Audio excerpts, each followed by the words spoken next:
And now, welcome to the stage, Tim Dormer and Mike Rolls. Yeah. Hello. Thank you so much. Hello to everyone in the room. Oh yeah, my mic's on. Look at you all beautiful people and everyone listening online as well. Thanks for sticking around today. How have you found the conference? Amazing. I heard the last session was really cool. I don't know if we'll top that, but thanks for sticking around. I'm Tim Dormer. I don't know if any of you guys watch reality TV. A lot of people on the street go, "Where do I know you from?" And I say, "Oh, I did Big Brother." And then, "I don't watch that shit." I said, "Oh, maybe we went to the same school then." But yeah, it's my pleasure to share my story with you this afternoon about now what I do as an independent support worker through Mable, which a lot of you guys, I guess, are making that decision as well, maybe changing careers or finding out more info about it. So congratulations, you care, you're halfway there. I'm really proud of you for being here. But my guest, Mike Rolls, big round of applause. Thank you. Thanks so much, Tim. It's a pleasure to be sharing the next half an hour to top off what I hear has been a wonderful day for everyone. So thank you so much for having me along. Yeah, well, we're going to have a bit of a conversation. It's going to just go here, go there. I don't know. If we get off track, we might need to have someone to steer us back on because I'm bad at that. But Mike's got a pretty interesting story. I mean, at 18, you were away on a footy trip with your mates, whirled at your feet, and you contracted meningococcal. I did, yeah. So whirled at my feet, and then all of a sudden I had no feet. No so feet. I acquired my disability, I guess. And what it felt like, for me anyway, it was overnight. Now, I'd grown up a happy, healthy 18-year-old, got to the age of 18, I was playing football with a great group of mates, and like anything, an 18-year-old kid, if somebody asks you, Tim, "Hey, do you want to come on a footy trip?" What do you reckon your response is going to be? Yeah, hell yeah. Oh, absolutely. I'm thinking like girls and, no parents, and I'm thinking drinking and all sorts of mischief. So we shot across to Hobart to enjoy this end-of-season footy trip. And I remember giving my mum a kiss goodbye and then jumping into my mate's car. Yeah. And not from there, we're going to the airport. And then the very next memory I have, I wake up 5.5 weeks later back in Melbourne after being in an induced coma. Wow. And I woke up just feeling pain all over my body. I didn't really know where it was coming from. It just felt like it was everywhere. And I noticed first and foremost I had a sheet across my waist that I was missing two of my fingers on my hand. I'm thinking something is going on here. And then I noticed my whole family. I can see my mum, my dad, my brother, my sister, and they've got this look on their faces that I've never seen before. It's just a look of despair and helplessness. Yeah. And sure enough, slowly and surely, they start to break the news. Obviously, I was in a lot of pain medication. They break the news. "Mike, you've been a very sick young man. You're going to be in hospital for a long time.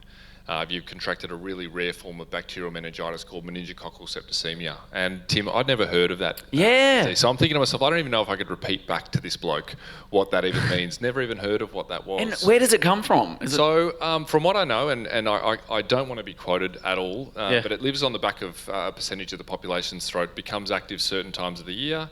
Wow. And I was just the unlucky sod that breathed in, or perhaps I shed a drink or something like that. Bad luck. Yep. And I went down very quickly, rushed by ambulance. I was about to fly home, rushed by ambulance, back to the airport, back to the hospital, and then they called my folks and said, "Get down to Hobart, your son's got about 1 hour to live." That's how quick it happened.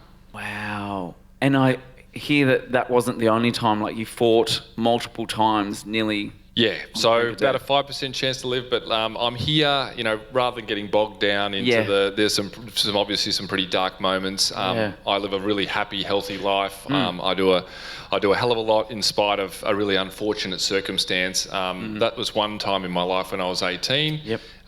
There were some really close moments where I almost wasn't here, but eventually I was able to go away from that acute hospital setting into rehab setting where it was about, how do you live with a disability when you have no reference point? I wasn't familiar with this, but now all of a sudden I was faced with the prospect of having to live my life as a double amputee or a single amputee and a leg brace.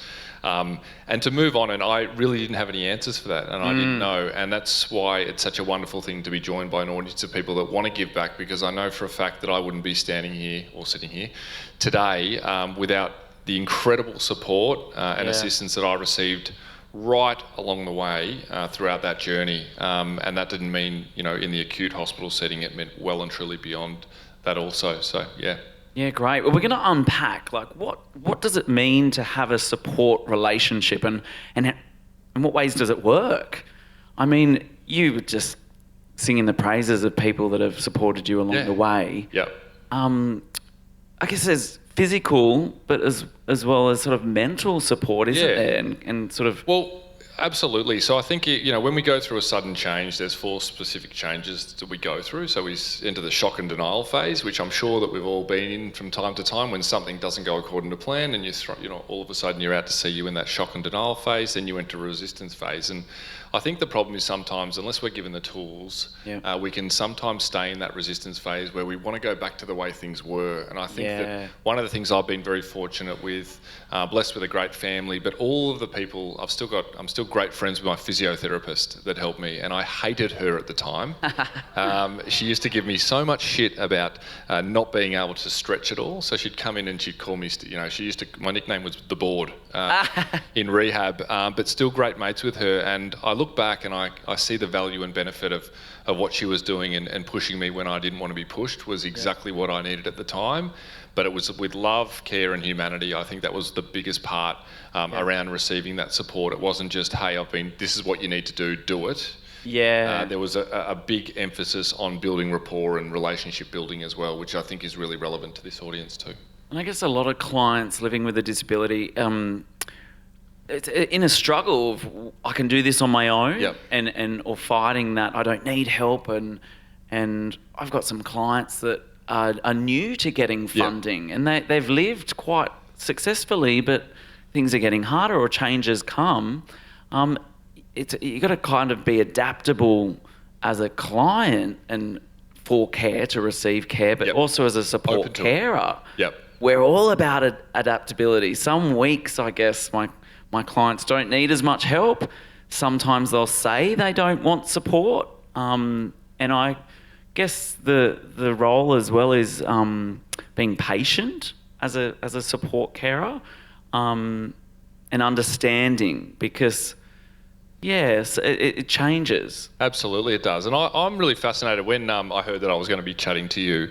I was really fascinated to know, obviously you've got this huge, public profile. Big hair. But all of a sudden you've got maybe an internal driver to go back and to deliver support work. And I would love to hear a little bit about from yourself. What is it that drives you, and what is it that made you say, hey, listen, I've got plenty of opportunities over here which I can capitalise on, but this is where my calling is, if you will. Is that sort of how it was for you? Yeah, I think it came to a point, I guess 15 minutes of fame was running out, and I was not enjoying it. There was nothing fulfilling in that role. And I mean, the Care Factor report unpacks that a bit, that I think it's 44% of Australians want more kind of out of their jobs. They're not satisfied with it. It wasn't so much money, it was meaning, it was purpose I wanted. And I'd done some volunteer work in the past, and I don't know, it was just a challenge that I set myself. Hey, this is scary. I don't even know if I am caring enough to be that person. Am I reliable? And I thought, I may as well just give it a go.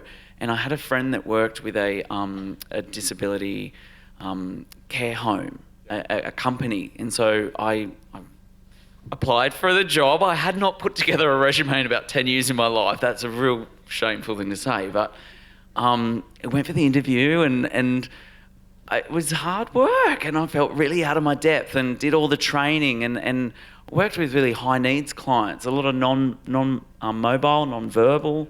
So I did all the training in medication control, manual handling, personal hygiene, and dove in the deep end. And there was a moment there, that first month, where I was like, what am I doing? Like, this is really hard work. But I went home, and I don't know, I nearly did give up and think, why am I doing this? This industry's not for me. But it's the connection that formed with working with my clients, the human connection. Yep. It's not a job. No. It's something that goes way beyond you're not staff, you're not an employee. Yeah. You're a friend. You become family to their family, and that is so enriching for my life. Yeah. So it's a two-way street, right? Yeah. Absolutely. There's equal payoff at both ends. I feel bad that I get paid to do it sometimes. That's a good spot to be in, though. Yeah. You get so much enrichment from it. Yeah. That's not about the pay. Yeah, absolutely. Yeah. Yeah. And I remember, it reminds me, in terms of where the starting point is, and one thing that springs to mind in thinking about the audience and the topic of conversation today, one particular story comes to mind. As I said before, I'd lost my right leg and half my left foot. It took me 9 years to make a decision to get rid of that left leg, and it was against the best wishes of a number of doctors. Yep. So I guess the premise is, don't do anything drastic, always make that your last resort. And sometimes that goes against the grain, because my quality of life was down the tube, but I was being told, no, you need to try and save this leg at all costs. And it was something that I'd have to dress every second day. And it'd cause all sorts of pain. I'd limp around. I'd spend a few days in bed waiting for it to heal, and it would never heal. It was just not, it was a sort of a Band-Aid fix to a really difficult problem. And I remember making a decision one day. I thought, I know how well I go in my right leg. I want to get my left leg chopped off. And I was kind of pretty strong on that. So it's a big decision. You would to say it's a big decision. And I went and booked into, I knew a lot of people from within the medical profession, not just in Victoria, but abroad, interstate as well. And I booked in and saw the 5 surgeons that came very heavily recommended to get advice. And I'll never forget this, the way that it went. And the very first surgeon didn't even make eye contact with me. He was looking at my foot, he undressed it, he was poking and prodding, and then he looked at it and he says, what we're going to do is this. And I remember thinking to myself, like bloody hell you are, mate. Wow. And I remember him saying 2 words. He said 6 months. Because he said, we're going to do a revision surgery, we'll take a flap from your back and we'll put it on your foot and you'll be in hospital for 6 months. All I heard, Tim, in that sentence was 6 months, and I'm like, piss off, mate. And I nicked off out of there quick. I couldn't run, but if I could have run, I would have been straight out the door very quickly. And then eventually, I remember the last guy who I certainly wouldn't call him a friend, but someone that I respect. We pump people up in society, whether it's sports people, everything. No one will know this name, but Dr. Michael Leung, he is a superhero in the work that he does and gets no credit for it. And he was the first person, when I walked into his office, I sat across from him, he looked at me, he goes, "G'day, Mike," because he knew me from the Alfred way back when. He says, "What do you want to do?" He made eye contact with me and he asked me what I wanted to do. Fantastic. And I said, I want you to chop my leg off. Can you do that? And I had this grin on my face, and I think he thought I was a bit mad. And, and he said, "Yeah, we can do that." And he goes, "We'll take it'll take a 2-stage operation." He started describing it, and I go, "I don't want to know what you're going to do, mate. I just want to know, can you do it?"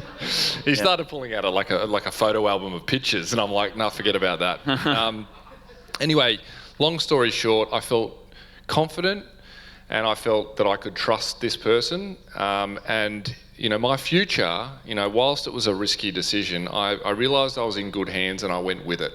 And it was the very best decision I've ever made in my life. It eliminated a whole host of problems for me. And I think that we can all learn something as support workers, is you've got to make a major effort at the start connecting first and treating people like they are a human being first and foremost, because they are, as opposed to doing or taking action on something that you may have read in a training book or whatever the policies and procedures are. It's about human first. And I would imagine, given your experiences, that you mentioned before, you develop friendships. You can't do that without treating people, meeting them where they're at eye level, and communicating them on a more deeper level, I guess you could say. Yep. Is that right?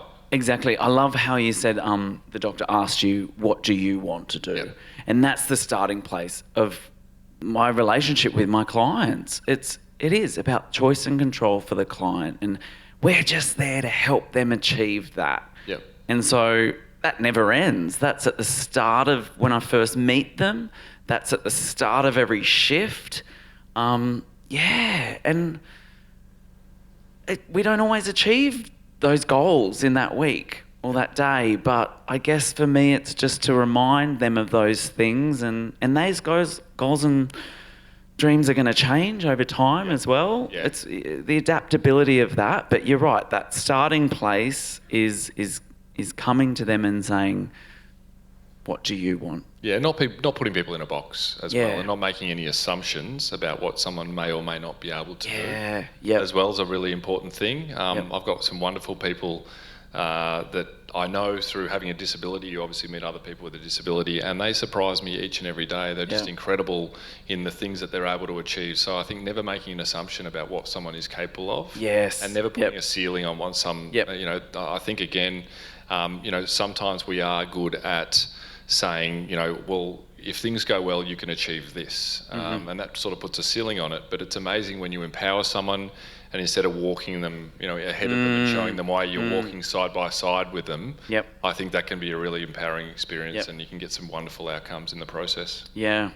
I'm having a lot of fun with one of my clients at the moment, Thomas. He's my age, adult autism, and he has only recently got funding. And he's sort of saying, I've been doing everything fine.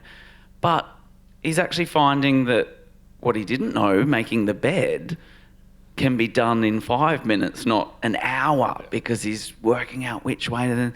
And so we do things together like shopping, or the other day we had an argument over the cat litter.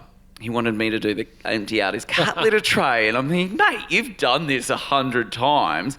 He goes, yeah, but I know you're about to get a cat. It's your turn to learn, Tim.